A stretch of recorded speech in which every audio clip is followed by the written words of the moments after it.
Ürküdük nur cemalın Ürküdük nur cemalın Ayırdım serden gelin Bede kananın tığınım Ötürdün derden gelin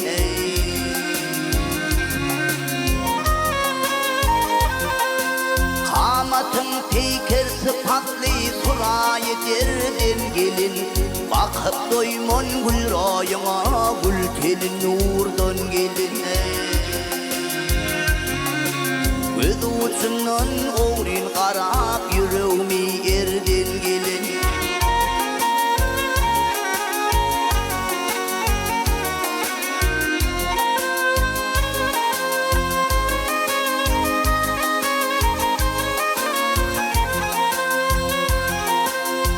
Gecelerine giyim otağda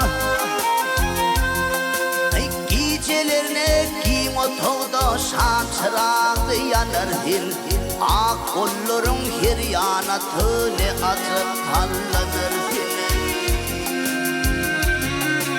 Ovanın tatlı şekerdir Bir acayip sonu hin Her hünerden başı karyan Bir akıllı dana hin Tanışın al canım al kamakardan geline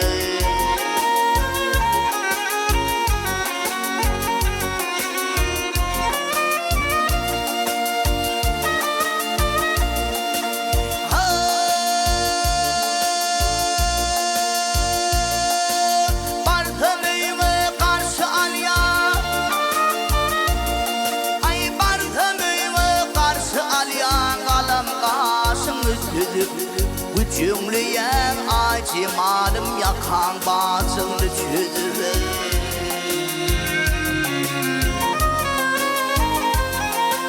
Kara saçlın tükülüyen, örme saçlın tükülüyen Gümüş saç yüzümü düzüp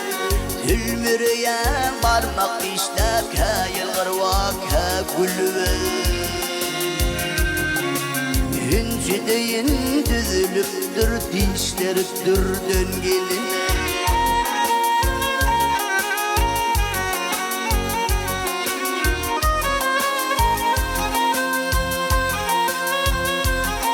Ay heheler işe gidiyen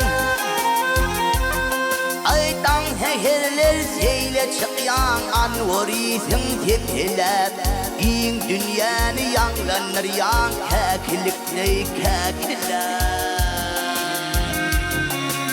Ancamasın garip oğlum Ancamasın yekevonum Gitmeler mühüler Aşık olsan koy başına Kara saçın döküler Canıma koynum cennettir Gül teli nurdan geline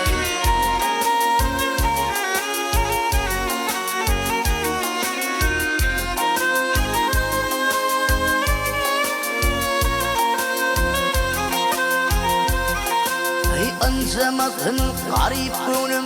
Ancamasın yekevonum Vah gitmeler öyküler Aşık kocan koy başına Kara taştan töküler Canıma koynum cennettir Gül teli nurdan gelin Yaykanışın al canım al kamakardan geline